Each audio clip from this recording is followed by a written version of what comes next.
Hello all, ఈరోజు మా పల్లెటూరు స్టైల్లో చేపల కూర ఎలా చేయాలో ఈ వీడియోలో అయితే మీకు చూపిస్తాను. ఫస్ట్ అయితే ఉల్లిపాయ, పచ్చిమిరపకాయ, టమాటా మిక్సీ పట్టేసుకుందామండి. సో నేను మిక్సీ పట్టేస్తే మా అమ్మ అయితే కర్రీ చేసేస్తారు.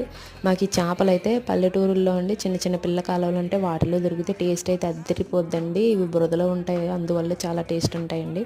వీటిలోకి బెండకాయ వేసుకుంటే సూపర్ టేస్ట్ ఉంటుంది. మీరు కూడా ఒకసారి ట్రై చేసి కామెంట్ చేయండి ఎలా ఉందో. సో మిక్సీ పట్టిన పేస్ట్, ఉల్లిపాయ పేస్ట్ అయితే మనము ఈ చేపల్లో వేసుకొని కొంచెం సాల్ట్, పసుపు, కారం, ఆయిల్ వేసి చేతితో బాగా కలిపి అందులో కొంచెం వాటర్ వేసుకొని స్టవ్ మీద పెట్టుకొని కొంచెం సేపు కుక్ చేసి దించే ముందు కొంచెం జీలకర్ర అలానే చింతపండు పులుసు వేసుకుంటే టేస్ట్ అయితే అద్దరిపోద్దండి. మా పల్లెటూరులో చేతితోటి కలుపుతామండి చేపల కూర, చాలా టేస్ట్ వస్తుందండి, చాలా బాగుంటుంది. మీరు కూడా ట్రై చేయండి. చేతితో కలిపితే ఏంటో అనుకుంటారు, బట్ చాలా బాగుంటుందండి.